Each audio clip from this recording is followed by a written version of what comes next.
Olá, domingo dia 24 de outubro de 2021. Portanto, nós estamos na última semana do mês e até aqui nos ajudou o Senhor. A minha oração continua sendo para que o Senhor derrame do amor dele sobre você e seu lar, que toda a paz de Deus esteja sobre vocês. Vamos aos nossos avisos? Nós teremos na próxima quinta-feira às 20 horas, remotamente, nossa reunião de estudo bíblico e oração. Você já sabe, você pode entrar em contato com Cláudia ou com Márcia, elas lhe dirão como participar. Da mesma forma, no próximo domingo, às 10h20, nós teremos nossa classe de casais. Você pode entrar em contato comigo através do meu WhatsApp da igreja, e de certa forma eu lhe direi como fazer ou como participar. Temos quatro aniversariantes nesta semana. Hoje, Gabriel Victor. No dia 25, ou seja, amanhã, Marcelo. No dia 27, Cláudia. E no dia 29, Cristina. Gabriel, Marcelo, Cláudia e Cristina. A minha oração é que o Senhor abençoe a cada um de vocês, multiplicando seus dias, ministrando muito amor, paz, saúde, misericórdia, e que o Senhor coloque sempre as palavras dele nos lábios de vocês. Parabéns a todos os aniversariantes da semana. Então, nós estamos continuando dessa forma, falando sobre a justiça e a misericórdia do Senhor. Então, hoje vamos ver justiça e misericórdia na soberania de Deus, na parte 3.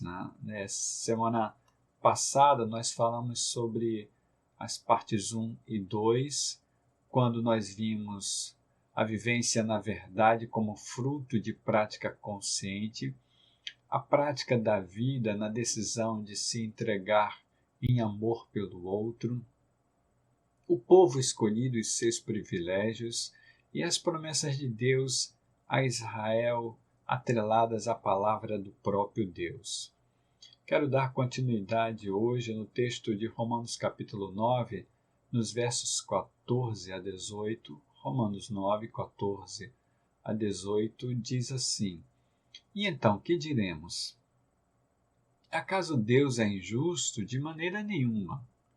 Acaso Deus é injusto? De maneira nenhuma.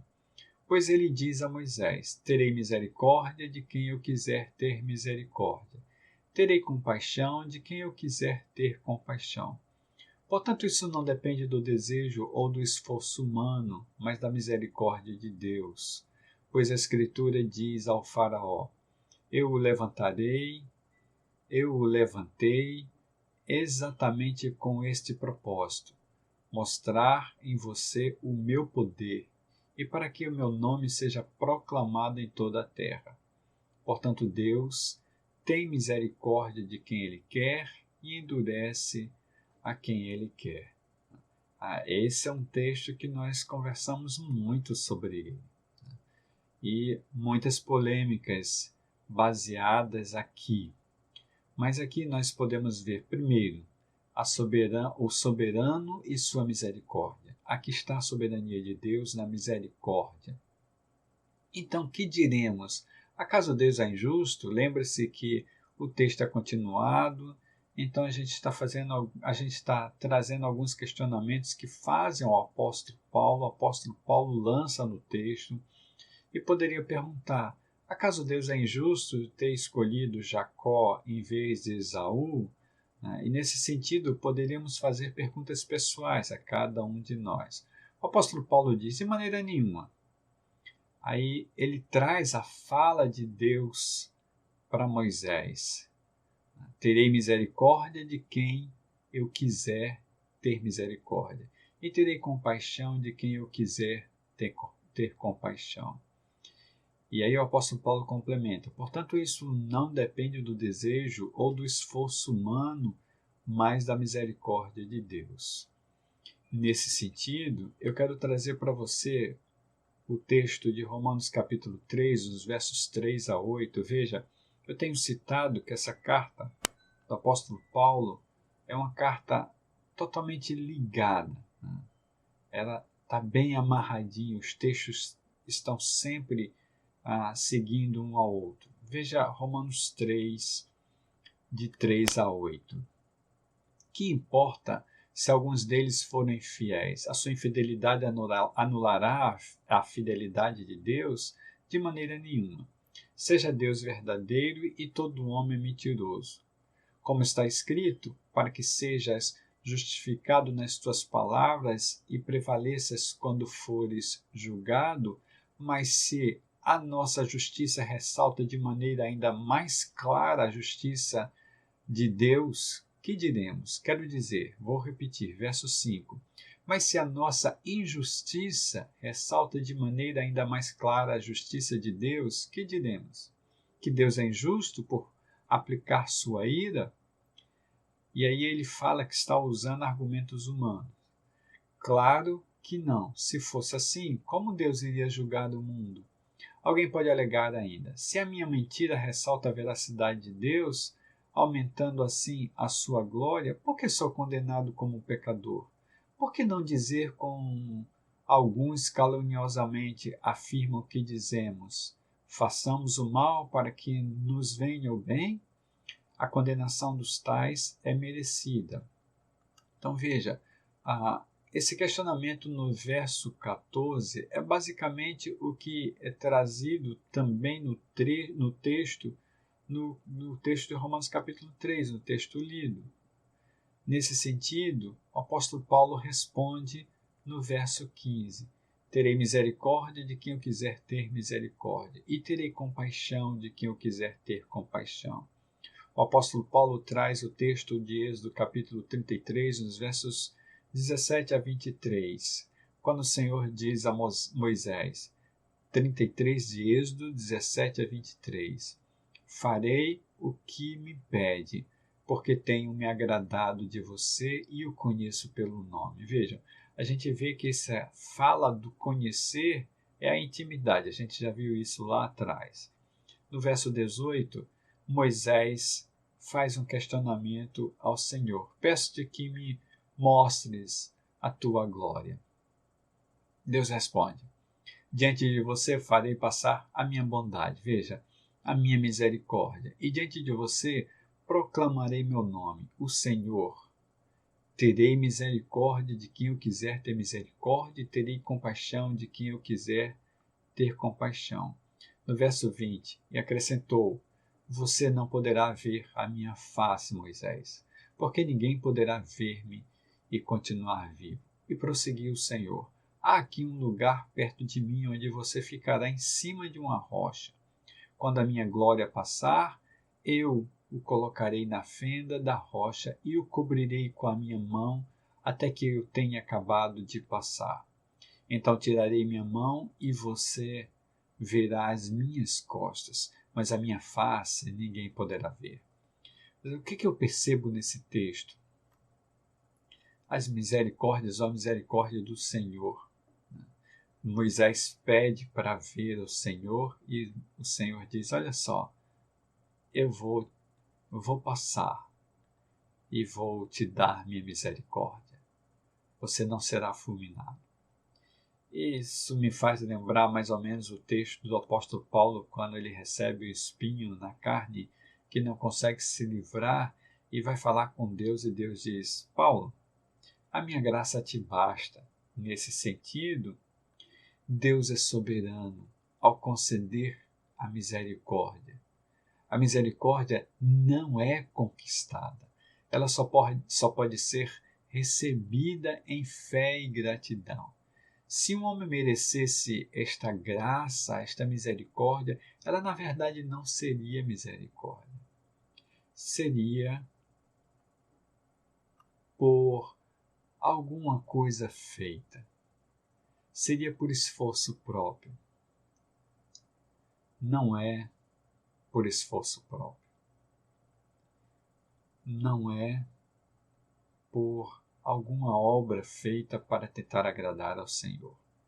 Romanos 4, nos versos 1 a 6, o o apóstolo Paulo diz: que diremos do nosso antepassado Abraão? Nós já lemos também isso.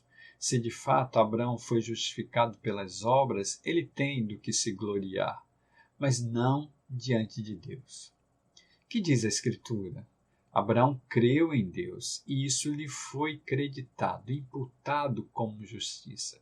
Ora, o salário do homem que trabalha não é considerado como favor, mas como dívida.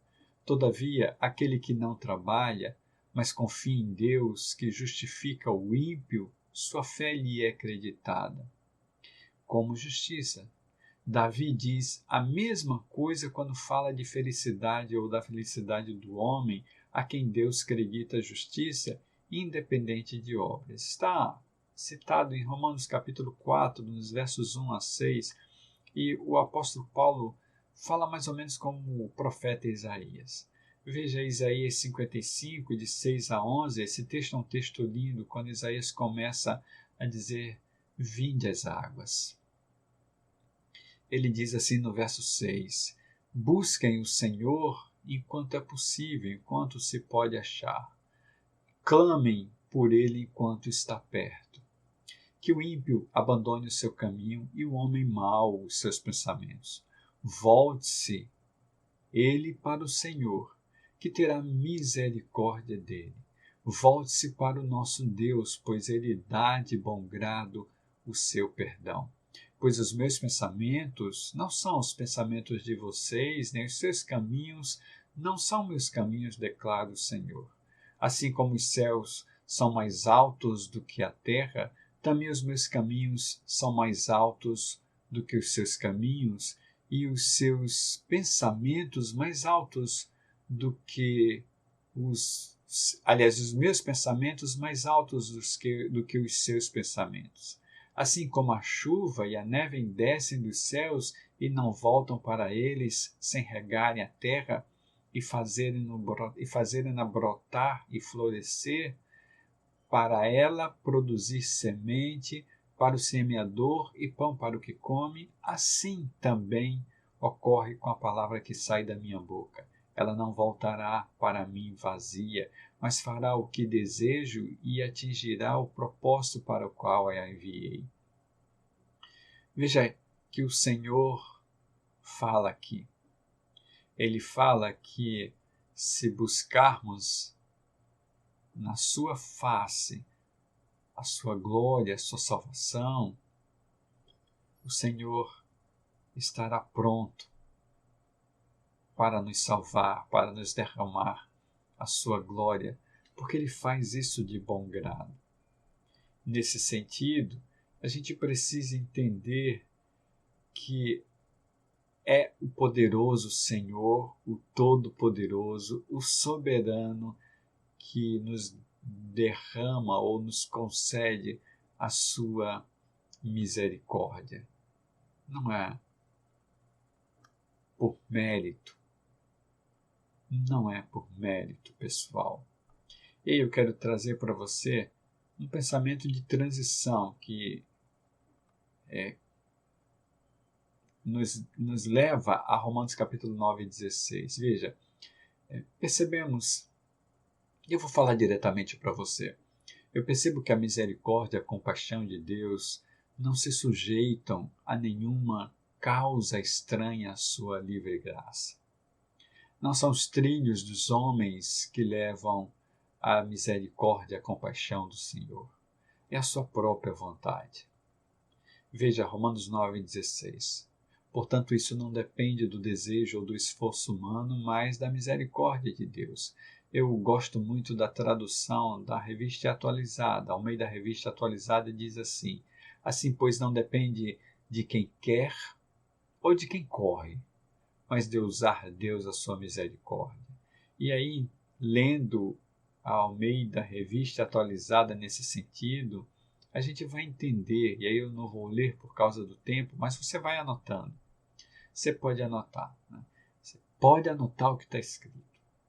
Certo? Em Gálatas capítulo 2, nos versos 1 e 2, quando Paulo fala sobre esse esforço, ou em Filipenses capítulo 2, no verso 16, da mesma forma. Esse texto nos leva claramente a entendermos também que o soberano é dono de sua justiça. O soberano é dono de sua misericórdia. E o soberano é dono de sua justiça. Vejamos o soberano e a justiça.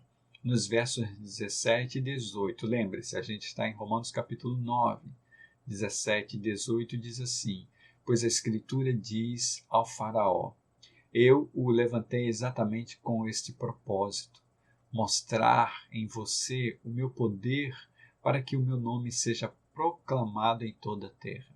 Portanto, Deus tem misericórdia de quem Ele quer e endurece a quem Ele quer. E aí, olhando para esse texto, eu lembro de Romanos capítulo 1, nos versos 18 a 32. Romanos 1, 18 a 32. E aí, lógico, novamente eu não lerei o texto todo, porque nós já vimos esse texto, já estudamos sobre ele. Eu quero trazer alguns detalhes. O apóstolo Paulo começa dizendo que a ira de Deus é revelada dos céus contra toda impiedade e injustiça. Veja, a ira de Deus é revelada por causa de toda impiedade e injustiça de quem? Dos homens. Por quê? Eles suprimem a verdade pela injustiça. Tá? Nesse sentido, o apóstolo Paulo começa a falar sobre a revelação de Deus ao homem. No verso 20, ele fala sobre os atributos invisíveis. E aí ele caminha falando, ou ele continua falando, e ele diz no verso 21, porque tendo conhecido a Deus, o homem não o glorificou como Deus. Ele começa a falar de como o homem sobrevive na terra.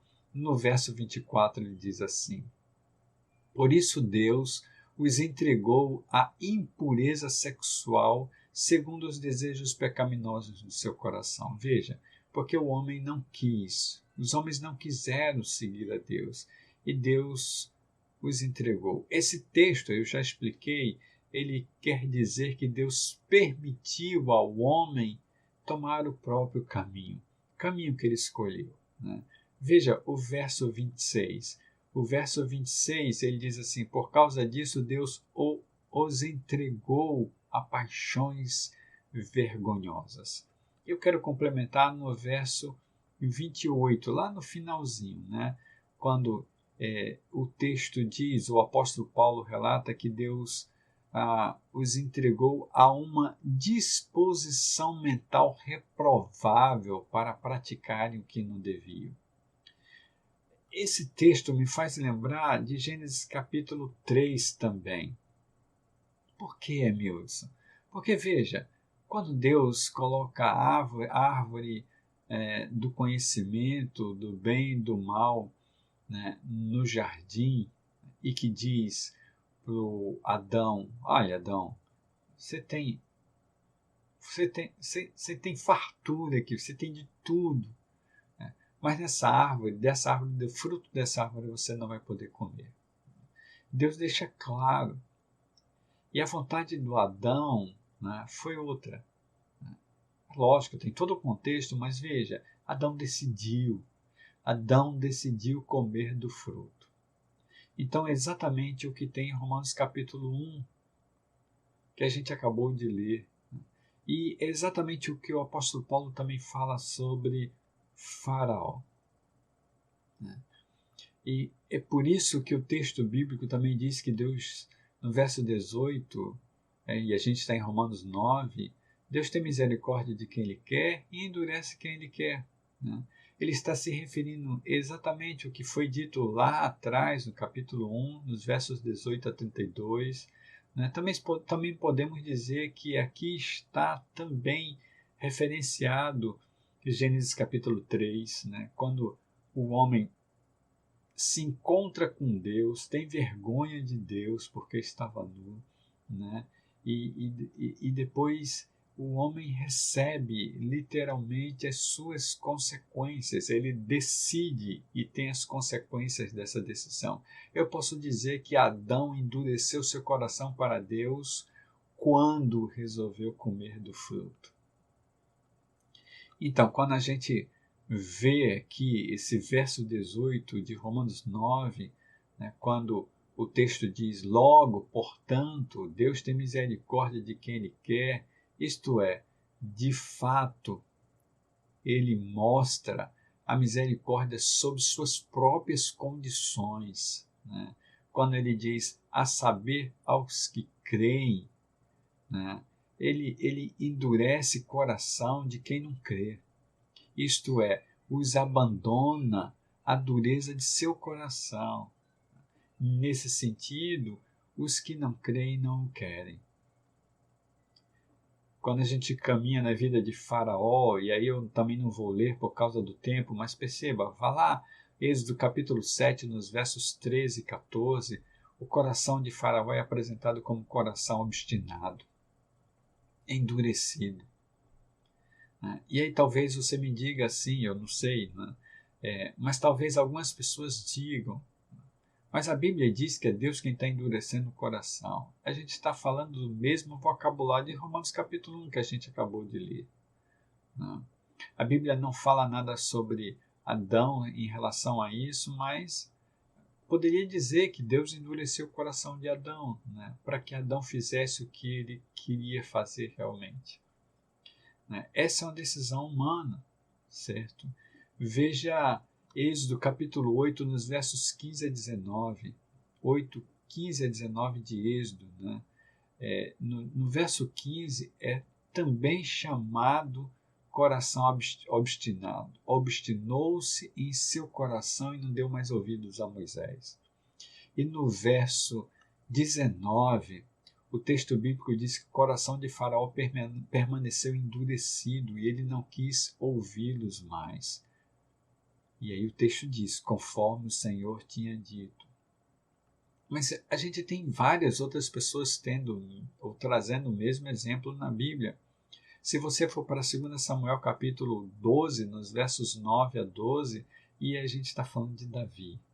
2 Samuel 12, 9 a 12, quando ele possui Batseba e depois chama seu esposo e põe para linha de frente para que Urias morra, né? E o profeta Natã é chamado por Deus para ir até o rei. E aí a fala é do profeta: por que você desprezou a palavra do Senhor fazendo o que ele reprova? Você matou Urias, o hitita, com a espada dos amonitas e ficou com a mulher dele. Por isso, a espada nunca se afastará de sua família. Veja, o endurecimento do coração de Davi traz consequências terríveis, pois você me desprezou e tomou a mulher de Urias, diz o Senhor para Davi, o hitita, para ser sua mulher. No verso 11 é claro, assim diz o Senhor, de sua própria família trarei desgraça sobre você. E a gente sabe no decorrer da história o que aconteceu. Tomarei as suas mulheres diante dos seus próprios olhos e as darei a outro. E ele se deitará com elas em plena luz do dia. Você fez isso às escondidas, mas eu o farei diante de todo Israel em plena luz do dia, diz o Senhor a Davi. Essa é a história. Essa é a história. A gente volta para Romanos capítulo 9, no verso 17. Pois a Escritura diz a Faraó: eu o levantei exatamente com esse propósito, mostrar em você o meu poder e para que o meu nome seja proclamado em toda a terra. O apóstolo Paulo está se referindo a Êxodo capítulo 9, no verso 16. Aqui a história é mais ou menos assim: eu mantenho você de pé e tenho paciência sobre você. E a gente conhece a história, as pragas vieram, né? a história do mar aberto e como o nome do Senhor ficou conhecido por causa disso. Então, a gente tem o Todo-Poderoso, o poderoso Senhor, o Altíssimo, o Soberano e sua misericórdia, o Todo-Poderoso. o poderoso Senhor, o Altíssimo, o soberano e sua justiça. Mas quando a gente olha para a fala do Senhor em toda a palavra, a gente percebe que o Senhor está de braços abertos para aqueles que resolvem tê-lo.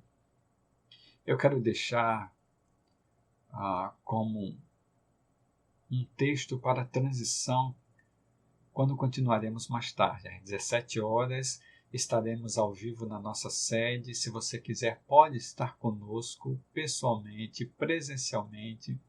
Mas se você não puder, estaremos ao vivo pelo nosso canal do Facebook e no canal do Instagram. Você estará ao vivo conosco se quiser às 17 horas. Então eu quero deixar o texto de Mateus capítulo 13, nos versos 10 a 17. Mateus 13, 10 a 17. Quando os discípulos aproximam-se do Senhor e perguntam: por que falas ao povo por parábolas? Ele responde: a vocês foi dado conhecimento dos mistérios do reino dos céus, mas eles não. A quem tem será dado, e este terá em grande quantidade. De quem não tem, até o que tem lhe será tirado. Jesus está falando de salvação, de redenção. E ele responde no verso 13: por essa razão eu lhes falo por parábolas. Preste atenção, porque eles vendo, não veem, ouvindo, não ouvem nem entendem. Neles se cumpre a profecia de Isaías. Ainda que estejam sempre ouvindo, vocês nunca entenderão. Ainda que estejam sempre vendo, jamais perceberão. E Jesus explica no verso 5, pois o coração desse povo se tornou insensível, de má vontade, ouviram com os seus ouvidos e fecharam os seus olhos.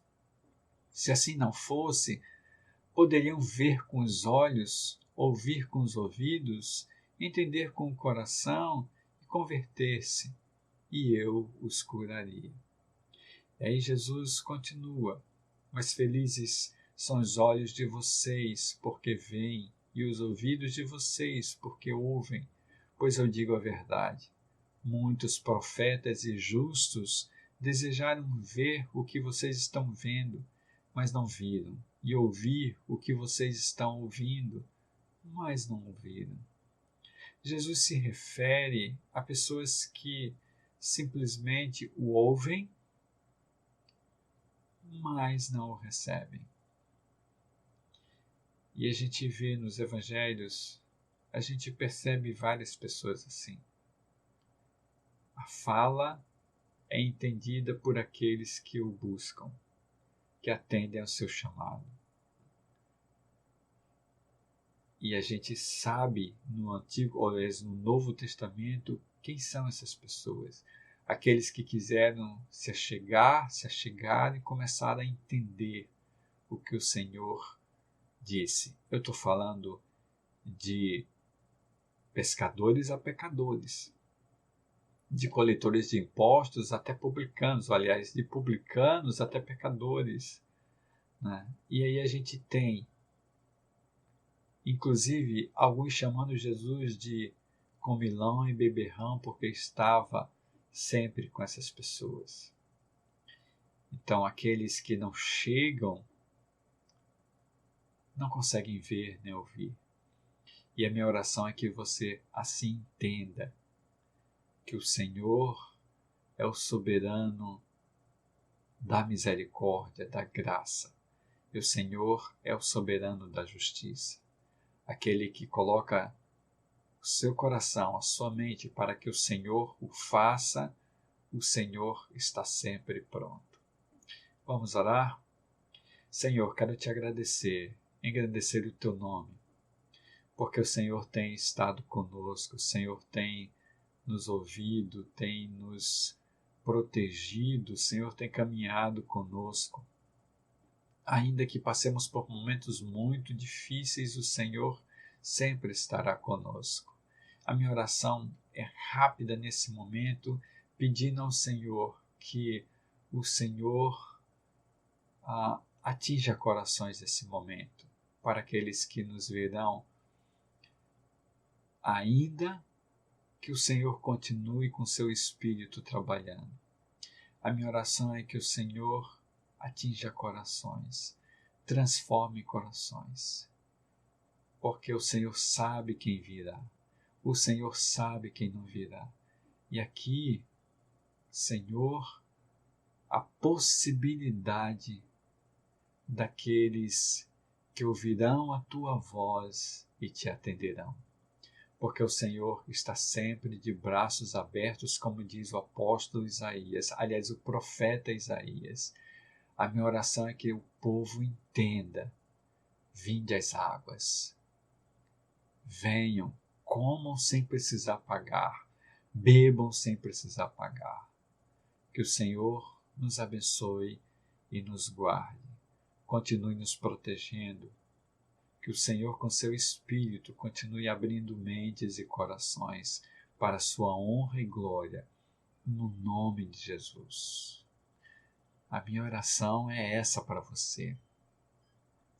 Que o seu coração e a sua mente estejam nas mãos do Senhor, do soberano, do todo-poderoso.